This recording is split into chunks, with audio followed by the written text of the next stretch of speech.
오늘 복된 하루를 또 하나님께서 허락해 주셨습니다. 오늘 우리에게 주시는 하나님 말씀은 마태복음 13장 18절부터 30절까지 말씀입니다. 우리 다 같이 본문 마태복음 13장 18절부터 30절까지 말씀을 한 목소리로 읽도록 하겠습니다. 마태복음 13장 18절부터 30절까지 말씀 우리 함께 읽도록 하겠습니다. 그런즉 씨 뿌리는 비유를 들으라. 아무나 천국 말씀을 듣고 깨닫지 못할 때는 악한 자가 와서 그 마음에 뿌려진 것을 빼앗나니 이는 곧 길가에 뿌려진 자요. 돌밭에 뿌려졌다는 것은 말씀을 듣고 즉시 기쁨으로 받되 그 속에 뿌리가 없어 잠시 견디다가 말씀으로 말미암아 환난이나 박해가 일어날 때에는 곧 넘어지는 자요. 가시떨기에 뿌려졌다는 것은 말씀을 들으나 세상의 염려와 재물의 유혹에 말씀이 막혀 결실하지 못하는 자요. 좋은 땅에 뿌려졌다는 것은 말씀을 듣고 깨닫는 자니 결실하여 어떤 것은 100배, 어떤 것은 60배, 어떤 것은 30배가 되느니라 하시더라. 예수께서 그들 앞에 또 비유를 들어 이르시되 천국은 좋은 씨를 제 밭에 뿌린 사람과 같으니 사람들이 잘 때에 그 원수가 와서 곡식 가운데 가라지를 덧뿌리고 갔더니 싹이 나고 결실할 때에 가라지도 보이거늘 집주인의 종들이 와서 말하되 주여 밭에 좋은 씨를 뿌리지 아니하였나이까. 그런데 가라지가 어디서 생겼나이까. 주인이 이르되 원수가 이렇게 하였구나. 종들이 말하되 그러면 우리가 가서 이것을 뽑기를 원하시나이까. 주인이 이르되 가만두라. 가라지를 뽑다가 곡식까지 뽑을까 염려하노라. 둘 다 추수 때까지 함께 자라게 두라. 추수 때에 내가 추수꾼들에게 말하기를 가라지는 먼저 거두어 불사르게 단으로 묶고 곡식은 모아 내 곡간에 넣으라 하리라. 아멘. 요즘 우리는 새벽 시간을 통해서 계속해서 마태복음 말씀을 함께 묵상하고 있습니다.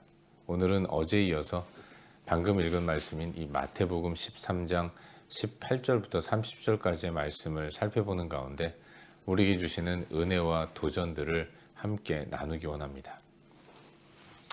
예수께서 바닷가에 나가셨을 때 또다시 수많은 무리들이 몰려들었죠. 그들에게 주님은 말씀을 가르치시고 선포했습니다.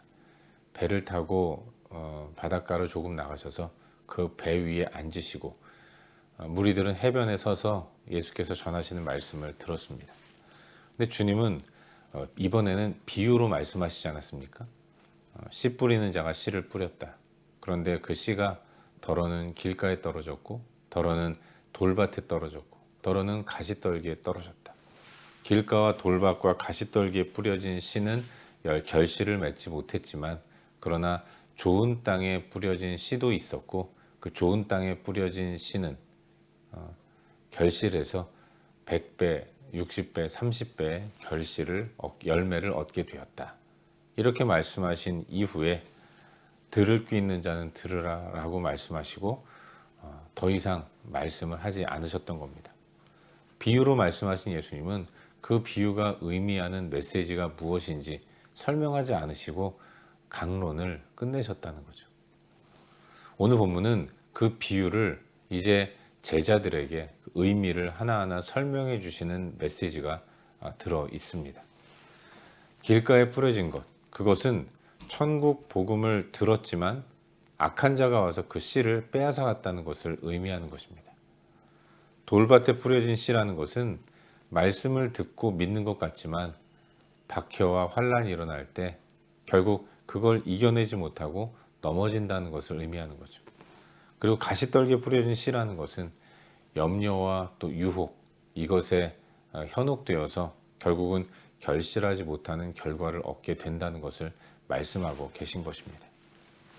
반면에 좋은 땅에 뿌려진 씨도 있다는 것이고 좋은 땅에 뿌려진 씨는 말씀을 듣고 분명하게 깨닫는 자를 의미하는 것이고 그들은 100배, 60배, 30배의 풍성한 열매를 얻게 될 것이다 라고 말씀하고 계신 것입니다. 또한 예수님은 이어서 알곡과 가라지 비유를 말씀하신 이후에 그 의미를 설명해 주십니다. 밀과 가라지는 처음에는 모양이 똑같아서, 씨가 모양이 똑같아서 그게 알곡인지 가라지인지 구분하기가 힘들다고 합니다. 종들이 밭에 나가서 주인의 좋은 씨를 뿌렸는데, 그런데 어이없게도 가라지들이 풍성하게 많이 자란 것이죠. 종들이 주인에게 보고하면서 묻습니다. 분명히 주인이 주신 좋은 씨를 뿌렸음에도 불구하고 어떻게 이렇게 가라지가 많이 자라난 것일까요? 이야기하는 가운데 주인은 그 원인을 분명하게 얘기해 줍니다. 원수가 와서 가라지를 뿌렸다. 그 이야기를 듣고 종들은 그럼 우리가 나가서 가라지를 다 뽑을까요? 라고 질문했을 때 주인은 그러지 말아라. 혹시 가라지인 줄 알고 뽑았다가 알곡일 수도 있는 것 아니겠느냐. 그냥 가만히 두고 자라게 두었다가 추수할 때 추수꾼들이 알곡과 가라지가 분명해지는 그때에 가라지는 뽑아서 또 단으로 묶어 불태우고 곡식만, 알곡만 이 곡간에 두도록 할 것이다 라고 이야기하고 있는 것이죠. 이것이 오늘 우리가 함께 묵상하고 있는 본문의 전반적인 내용입니다. 그리고 오늘 이 말씀 가운데서 오늘도 두 가지 정도를 함께 살펴보는 가운데 우리에게 주시는 기도 제목으로 삼고 함께 기도하기로 원합니다. 먼저 오늘 본문 가운데서 23절 말씀을 함께 읽도록 하겠습니다. 본문 23절입니다. 우리 함께 읽겠습니다. 좋은 땅에 뿌려졌다는 것은 말씀을 듣고 깨닫는 자니 결실하여 어떤 것은 100배, 어떤 것은 60배, 어떤 것은 30배가 되느니라 하시더라. 아멘. 여러분, 성경을 읽을 때에는 이 성경을 글자 그대로 읽는 것도 중요하지만 주변의 어떤 배경이나 또는 상황들을 먼저 이해하고 말씀을 읽을 필요가 있습니다. 오늘 본문도 마찬가지죠.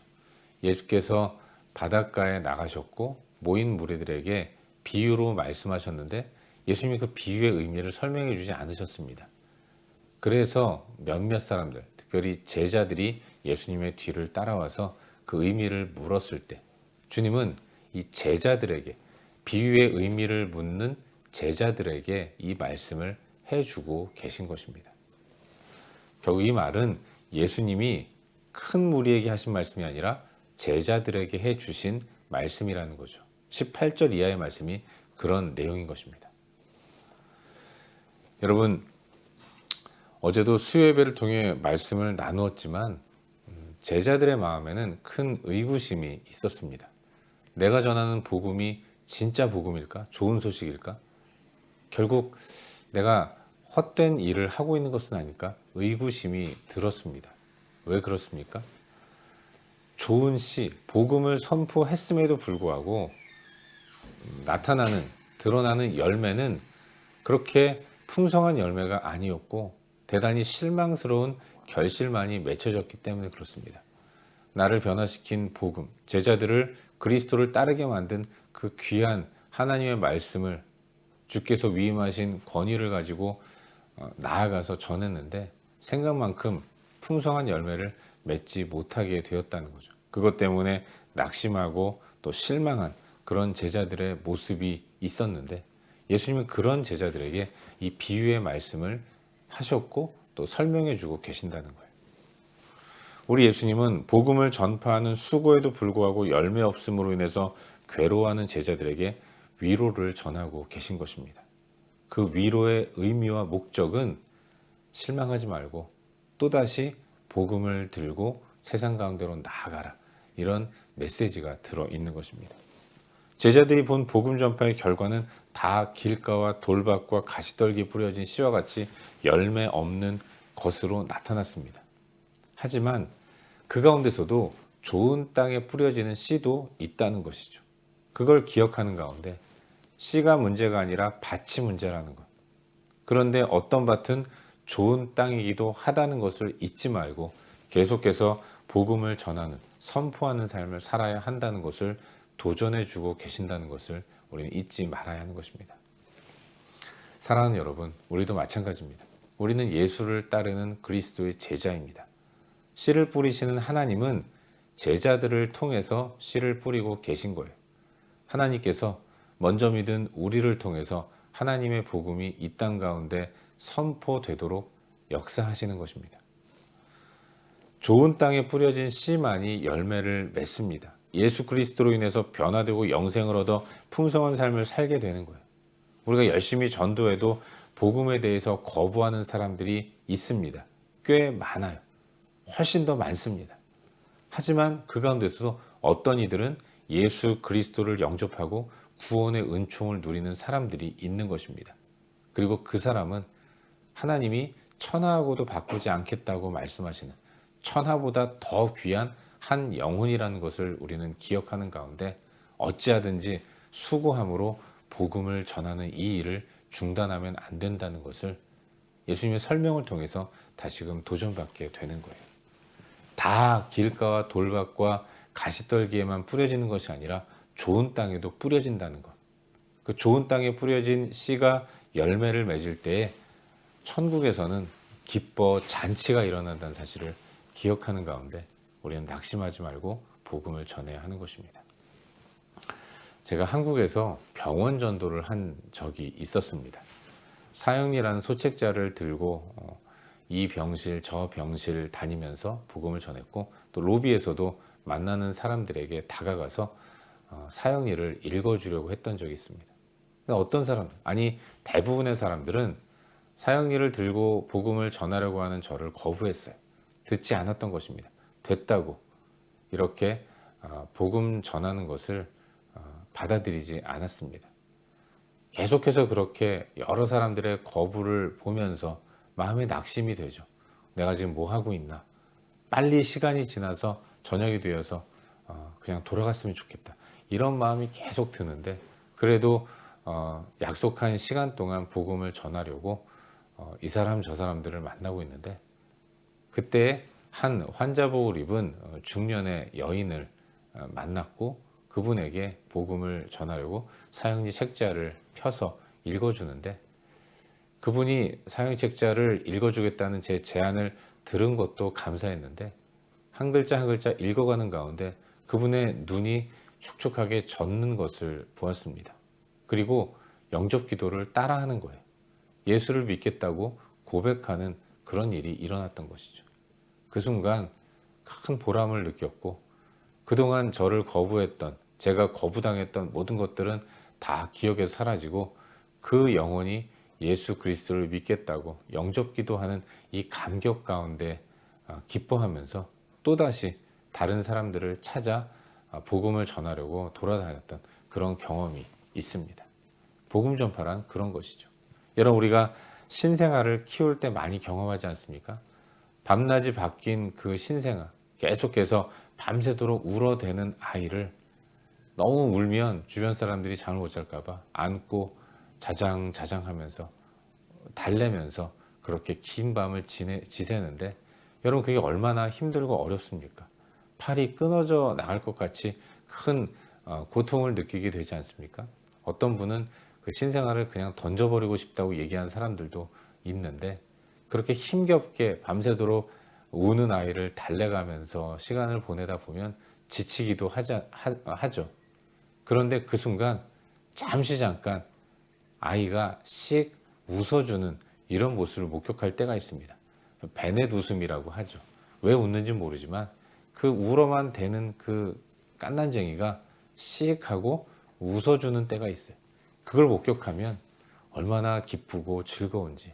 그래서 그 웃어준 것 한 번 때문에 또다시 자장자장하면서 긴 시간을 아이를 안고 달래는 그런 힘겨운 시간들을 보내는 것 아니겠습니까?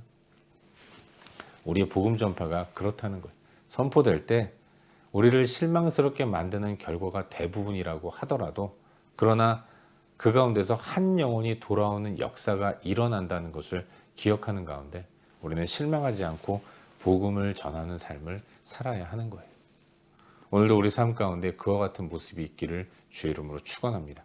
선을 행하되 낙심하지 말 것은 때가 되면 이루리라 선포한 이 사도 바울의 메시지를 마음에 기억하는 가운데 낙심하지 말고 복음을 전하기를 바랍니다. 특별히 긴 시간 내가 전도하고 싶은 한 영혼을 마음에 품고 계신 분들, 계속해서 다가가지만 전하지만 거부하는 그 사람으로 인해서 낭망하고 실망할 수 있겠지만, 그러나 언젠가 하나님의 때에 그가 돌아올 것을 기대하는 가운데 오늘도 복음을 전하는, 기도하는 이 일을 포기하지 마시기를 바랍니다.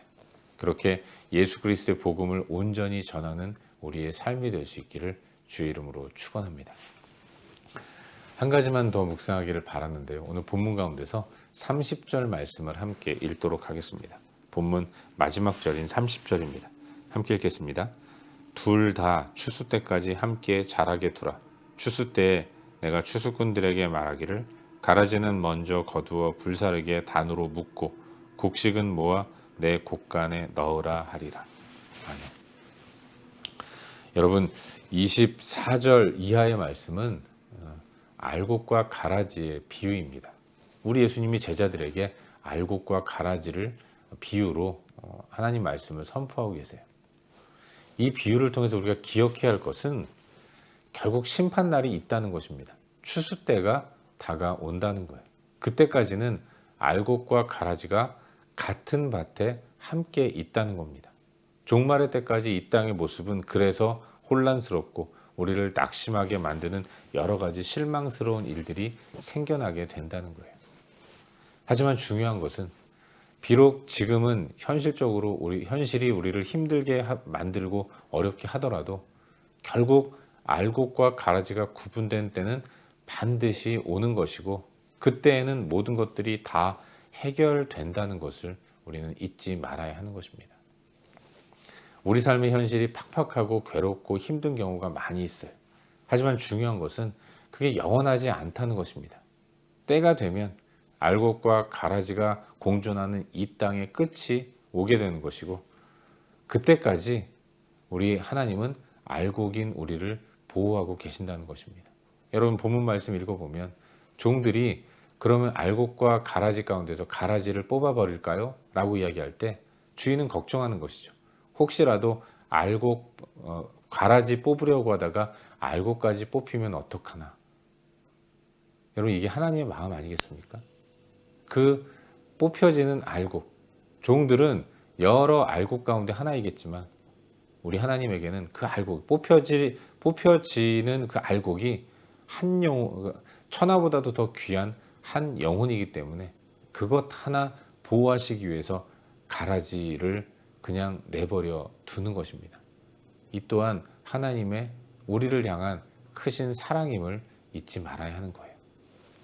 우리를 그토록 사랑하시는 하나님이 가라지와 함께 공존하는 이 땅 가운데서 우리를 지키시고 눈동자와 같이 우리를 보호하신다는 사실을 잊지 말아야 할 것입니다. 바라기는 오늘 하루 우리들의 삶이 진정으로 그렇게 우리를 사랑하시는 그 하나님을 온전히 의지함으로 나아갈 수 있길 바랍니다. 심판의 날을 두시고 그때까지 자기 백성을 지키시고 보호하시는 사랑의 하나님을 굳게 붙들면서 오늘도 내 앞에 놓인 현실 속에서 낙심하지 않는 가운데 어찌하든지 알곡다운 삶을 살아가기 위해 애쓰는 그런 복된 하루를 사는 우리 모두가 될 수 있기를 주의 이름으로 축원합니다. 기도하겠습니다. 함께 기도할 때에 보호하시는 하나님을 기억하게 하여 주시옵소서. 은혜로 나아가게 하여 주시옵소서. 낙심하지 않도록 도와주시옵소서. 이 시간 말씀 기억하면서 함께 기도하기를 원합니다.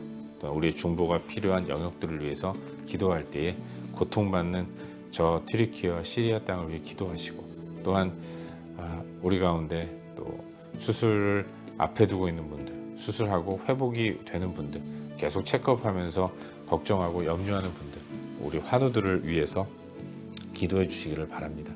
또 어렵고 힘든 문제들 때문에 괴로워하는 분들을 위해 기도해 주시고, 여러 가지 우리의 중보가 필요한 영역들을 위해 기도하신 이후에 각자 개인적인 기도 제목 가지고 기도하시다가 일상의 삶의 자리로 나아가도록 하겠습니다. 함께 기도합시다.